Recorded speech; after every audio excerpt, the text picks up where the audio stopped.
Good morning, good evening, good night, family caregivers, older persons, those who are entrepreneurs, those who are doing their best to bridge family generational gaps. Welcome back to Lana's Little Things with me, Dr. Lana, specialist gerontologist, where we talk on all of the above subjects. And this month, for special Senior September, although it's technically Alzheimer's month, we included all forms of dementia and how that has impacted the lives of family caregivers. We saw last week what we can do to bridge gaps with our darling from Jerry Gadget's Angela Fairhurst. And now we're going to be joined today by another darling, my favorite older brother, my only older brother. But point is, he has been, he is an extraordinary person, one of my favorite people in the world. I'm not just saying that.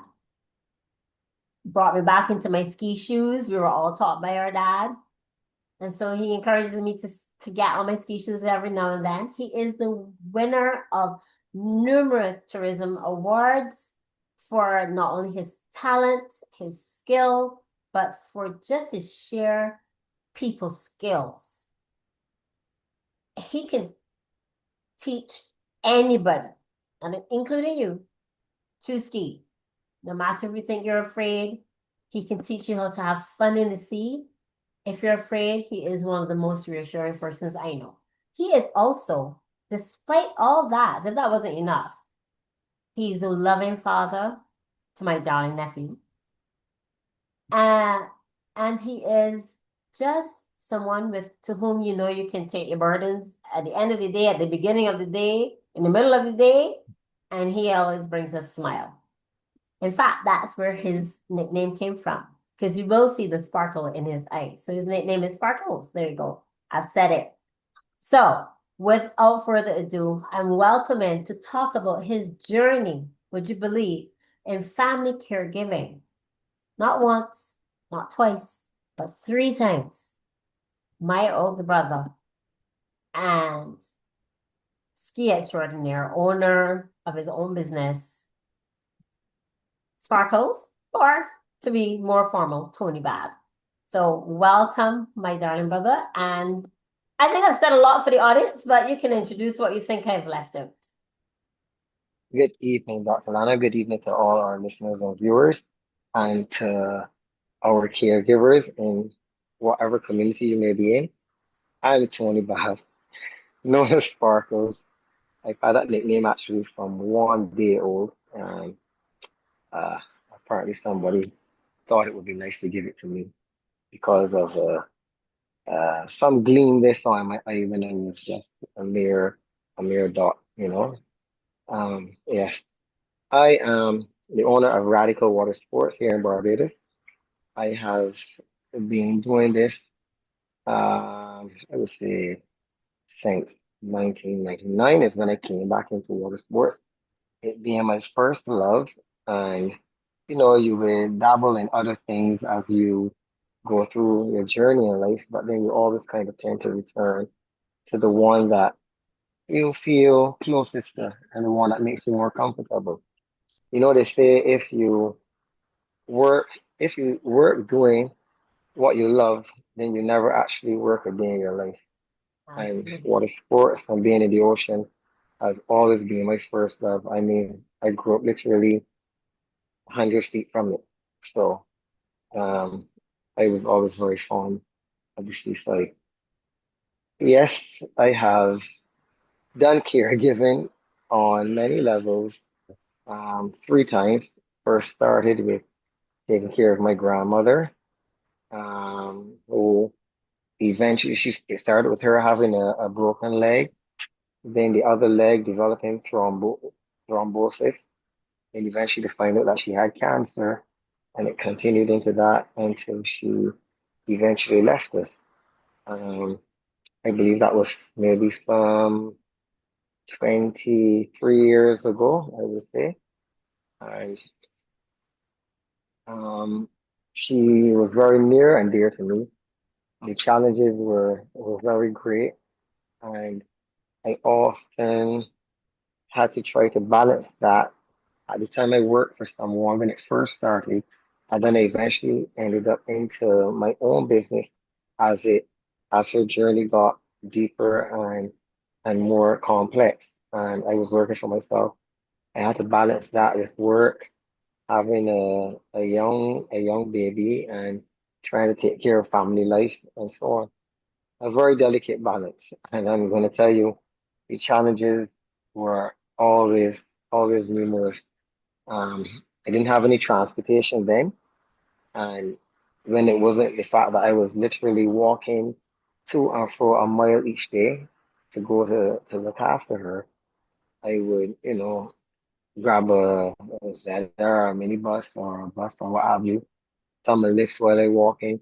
But it took me through all kinds of journeys, literally and figuratively. Um, there was trips to the hospital every Thursday. First, it was every other Thursday. Then she'd broken one leg. Then the other leg, that one got really big with the vein thrombosis.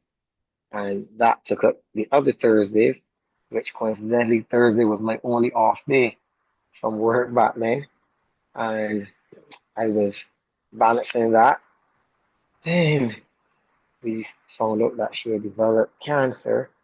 And that's when, by then, I had started to know new in business and maybe 3 months or so. And I had to really pull out all the stops then to look after her. Um, being the grandchild that grew up with her, literally with her, as in she raised me. She has other grandchildren, but some of them live overseas, and there's only one other that lived here. And at the time, he knew her, but he would not have been in a position as being old enough to help with the caregiving. And it was struggle at times. I had a little bit of help from two of my uncles, one who was, I would say, more helpful than the other. Everybody can't manage to do caregiving. Some people, it may look to family members as if they're running away or not pulling their weight, etc. But truthfully, when you really sit and analyze and think about it, you will realize that the person really is not equipped to do the necessary caregiving that is needed to take care of that person, be it family or their significant other, etc. Some people just don't have the wherewithal mentally or physically to deal with things like that. Right. So So in that not okay. in that journey, because that just sounds extraordinary, walking a mile. So you basically had no off days and you were working, you could say two full-time jobs because family caregiving is a full-time job. And you were in a full-time job as well. And then having to travel and then having to learn how to, the expression, you know how to swim, but it's like learning to swim in the middle of the sea with Yeah, sharks around you, as I always yeah, figuratively say. It's like trying to do everything all at once while everything is happening to you all at once and to have a baby in there. What can you describe for those family caregivers who are listening and for some older ones who uh, might now be going on their journey and having to be and taken care of, what the feelings are? I know there's so many and they're diverse, but many emotions occur with family caregivers. And sometimes, many times, they feel all alone. Can you describe some of the feelings you had, and what would you say now, with at least one knowledge of one journey we've had so far? How they can expect to feel, and that these feelings aren't bizarre, they're just normal. yeah. Um, but for me, I had a whole range of different emotions and thoughts and feelings. Having been, you can say this was thrust upon me and kind of thrown in on the deep end with it. It felt very sudden, and it felt as if the support was not as what you would like. Like I say, everybody is not equipped to take care of. their significant elder or family member, etc. And given that care, what really made it or helped me to make it through of all of my feelings and range of emotions was the fact that I had deep and profound love for my grandmother. She is the one who raised me and taught me so well from, my birth years until being a grown man, and someone who I often look to for guidance and for direction in numerous things. Um, Even from, I would say, going to church, doing plays, she she never kind of really restricted me in things that she felt was positive.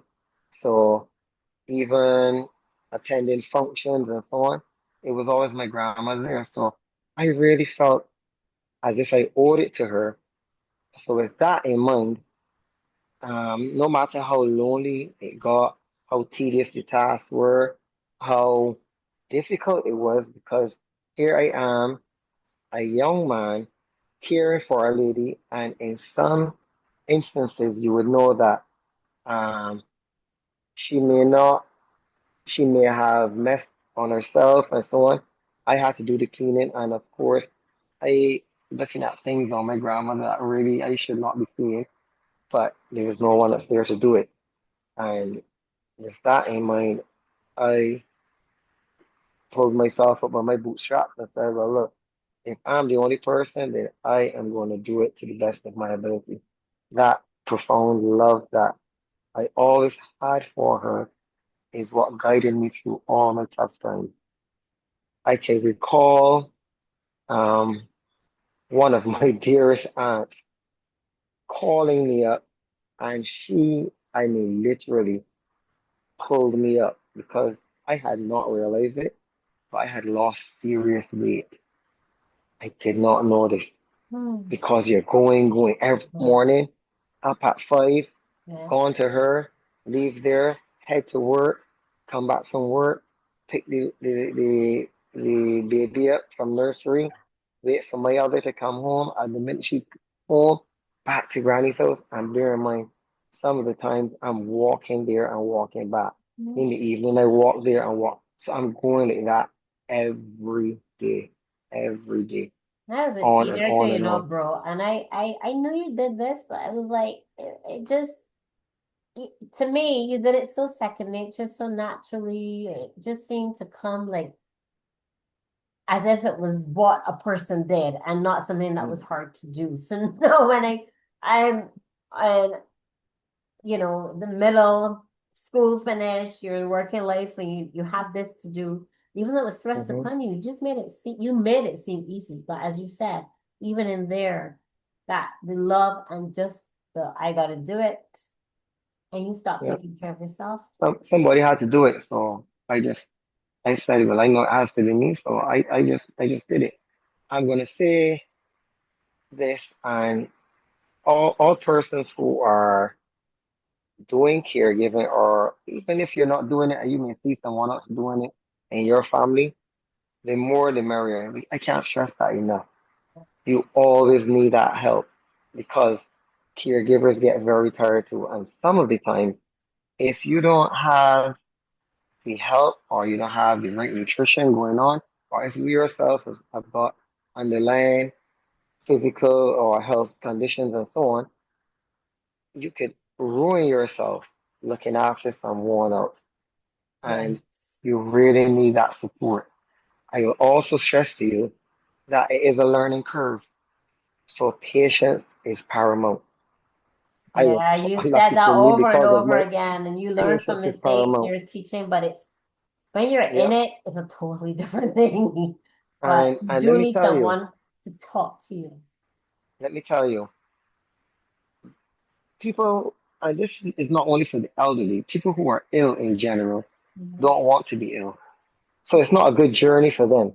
That's It true. makes them miserable. They feel lonely. They feel confused. They want someone to talk to. They want to be, even if just only carried by the side door or the front door, to just see people passing, have fresh air, etc. And it becomes very difficult when it's only one person doing it. Sometimes I remember in the early stages of looking after my grandmother had to be close to 300 pounds. She was a tall and a big woman. Mhm. And taking her, because we had to be taking her to outpatient clinic at the hospital to be having her leg looked at. Now you get to the hospital, all the orderlies gone after the first time we did it. So it's now me and one uncle that I will park, run quick and go find a gurney, come back, and then we had to struggle most of the time on our own to get her out of the car onto that gurney so she could be taken to clinic. Um, it's tough. It's tough, but we made it through and until she was eventually hospitalized when she was diagnosed with cancer and it got worse. And we pulled through for her and it was wow, it was a deep learning experience for me. How many years was One, it? I would say maybe 3 years, Three two, intense years though. 2 years, going 3 years. Yeah, All right. that was But tough. intense years with the baby and a two full time, and that being a full time and then a full time job. Yeah, That's and I three was intense already years. my first when it first started. I was working in water sports at a company, and then I eventually started my own business. Right. So now I coming home. You know how the sea is knock everything out of you. Everybody Yeah. that go to the beach when they come home, all they want to do is sleep. I coming home and the only thing on my mind, what kept me going or fueled me was the fact that I had to go see how my grandmother was doing. This is a lady who raised me, like I said, from a baby, and I was compelled to go and see how she's doing, look after her. I know she liked to have her tea in the evening and so on. So I had one uncle who would come down every day from St. Lucie, and he would come and cook her meals and stay with her and so on. But then in the evening, he had to return home, and that's when I kicked in, and I took over that last leg until the next morning when I would be there again to make her breakfast. And Oh, this was over and over. And I mean, like I said, that was my first journey. all The right. second one would have come with, sorry, is there something you wanted to add or Yeah, ask? I do. I just want to say this is from a female speaking. We know that most caregivers are female. So this is a real plug for those males who are in caregiving, feeling as though they're being unseen and unheard. Because persons normally say, well, I expect the female to do it. And when it's a man doing it, it seems so strange. But here you are, although it was hard, making it seem natural, coming from a place of love and not just not obligation because you have to, not begrudgingly, I should say, obligation and love. And and it's a real, I just want to personally say as a specialist and as just a granddaughter and a daughter that a male can bring a different feeling to caregiving, a strength that a female may or may not have. And if that male, even though it's tough, we do need more males. It's no, we do need more males for males and female caregivers. And so, gentlemen, if you feel all alone, you're not. And at least you have one example here that can say, just keep doing your job. Just keep doing what you're doing out of love and from your heart. And I just respect to the max all Thank male you. caregivers. So please tell us about your second and then third, which to me, I came back Yeah, in third story. So the second one, yeah. The second one was not that long a period of time, and it was not that intense on me. That was one of my uncles, right? which incidentally was the uncle who lived with my grandmother, who really could not, I would say, could not attend to her the way we would have liked, but then it became evident that it was something that he really could not handle in that capacity. And that was maybe, I would say, 2 years. And of course, he was diagnosed with cancer. And on his end, though, he had no children at all. So his health really came from his church family. Mhm. Some literal family as well, few cousins and so on that chipped in. But in terms of taking him to appointments and so on, it came from his church family, and that was really a very big help. Um, I did not play as great a part in there with moving him back and forth because he had that support. Again, like I say, once you've got that support, then it all becomes easier on you. By then, Well, Christianity I is a verb and not a noun, I always say. It's in actions where yeah, you really see it. And yeah. brothers in arms You is gotta nothing live it. you gotta You live gotta it. live it. You gotta live Yeah, it. you gotta live it. Well, did he have And dementia or did Granny have dementia? neither of them had dementia. It's just Dementia came along with mm. my grandfather, who was the third person I cared for. Oh yeah. Um, I I just want to say, with Granny's case, the one thing that I was steadfast and I was demanding of is that I did her eulogy because out of all the grandchildren, I'm the one who was there from beginning to end. The others lived overseas, they would come and visit and so on. And the love was no less. The love Mm. was no less.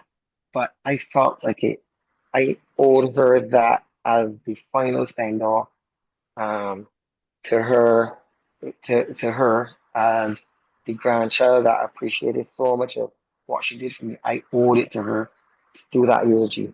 Was it closure It for was you too? huh? Was it closure for you too? I could say that yes, because without doing it, I would not have felt complete. They actually it was written.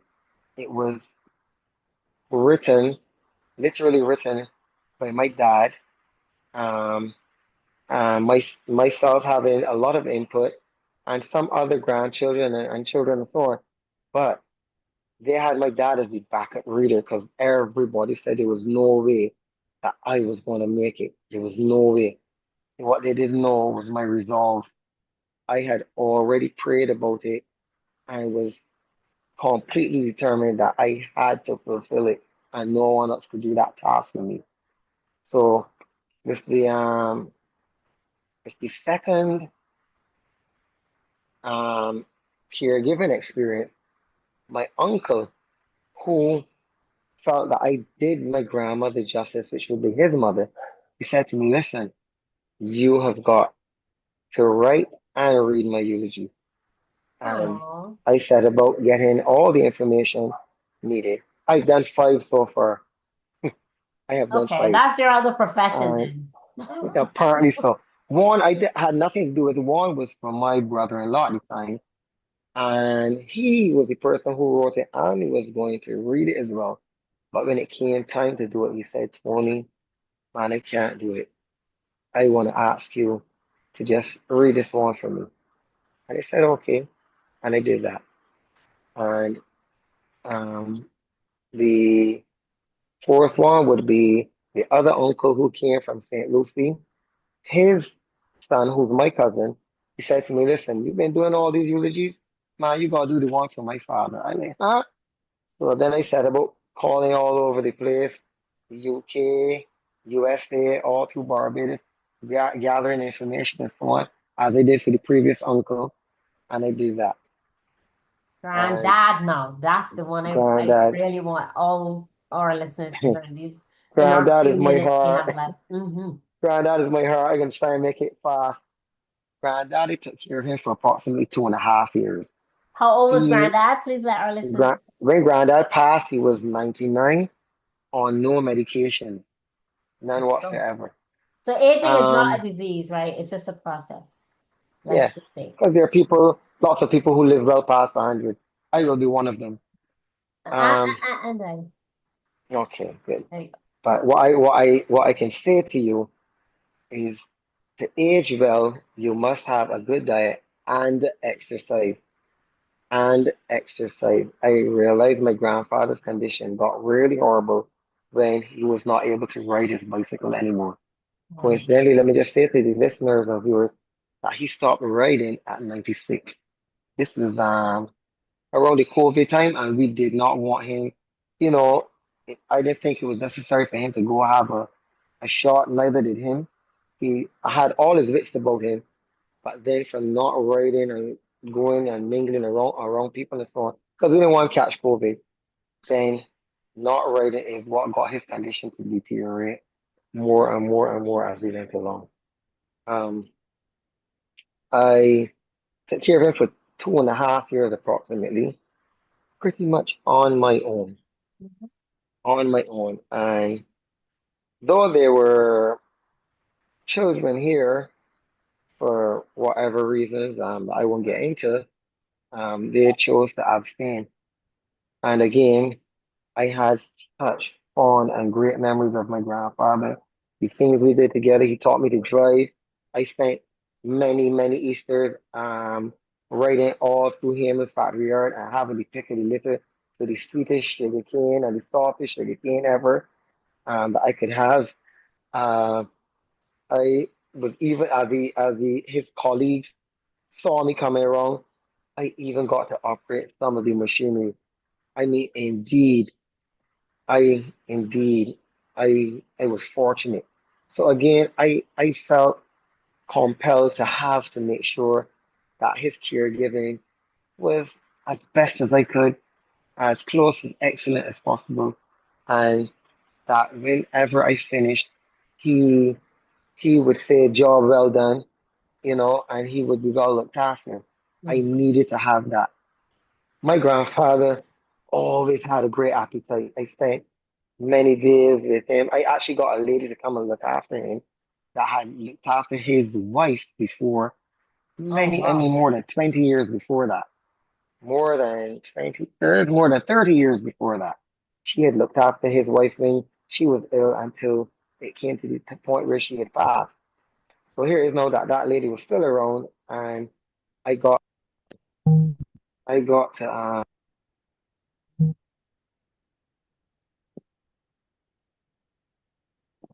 Oh, I think we've lost a little bit of volume. So we've lost some of your volume. So see what can happen to bring your volume back up. But what I will say while we are in our minutes, do we have you back again? Can't hear you. Your volume is gone. These things happen with technology. What I can say from my own experience is with my brother, his time with granddad, he went as far as I can recall. Just say testing, testing. Your audio is back on. Your audio is back on, but I'm not hearing you. So we just put a pause, but you know what? We never pause here on this channel. This is where everything happens all at the same time. So he would have gone to granddad, as far as I can remember, 3 times a day, and still had in the middle of lockdown to go to dad, to go to granddad, to take care of granddad. And then I went and Tony did hit granddad's eulogy as well. So I thank mean, you. are you back? I'm back. Sorry. Yeah, there you go. So I think I told the story for everyone, but if you heard me, you did go 3 times a day. It was in lockdown. You shaved him, you took care of him, you helped him with his bath, with his meals, watching cricket, Appointments, everything. All appointments. Um, what else do I remember you saying? With Granddad, his mind was quite sharp to me, especially as well. Even though yeah. when I knew him, he was like 98, 99. So he just went right down. But in this case, was it easier dealing with him from a male to a male, or did it feel the same, or It what it was not what was the biggest easier. It was challenge? not And easy. yeah, what would you say was the difference? It was not easier because we discovered that he had dementia, and as that got worse, Ah, so were his habits.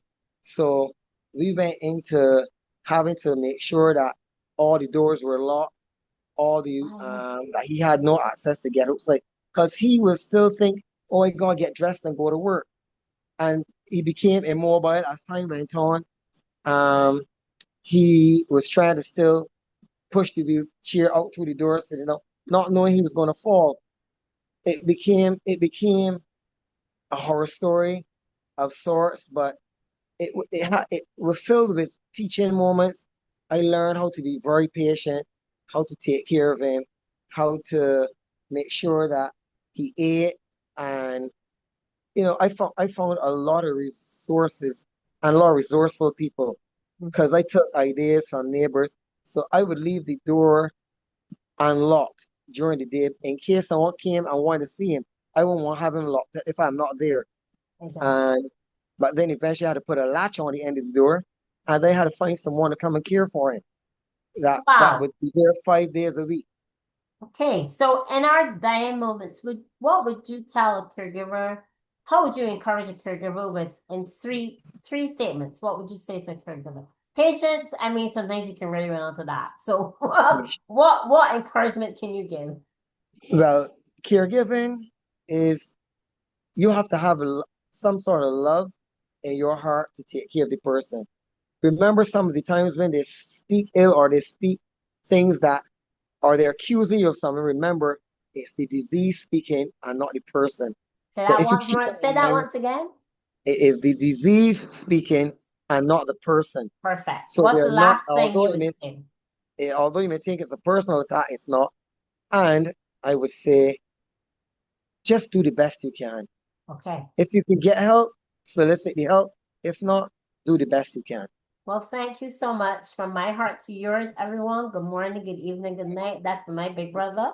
So, Dr. Lannis, we're both signing off, and you will hear more about it in another time. Bye. Mwah. Goodbye, all. Sorry it was so short. Goodbye.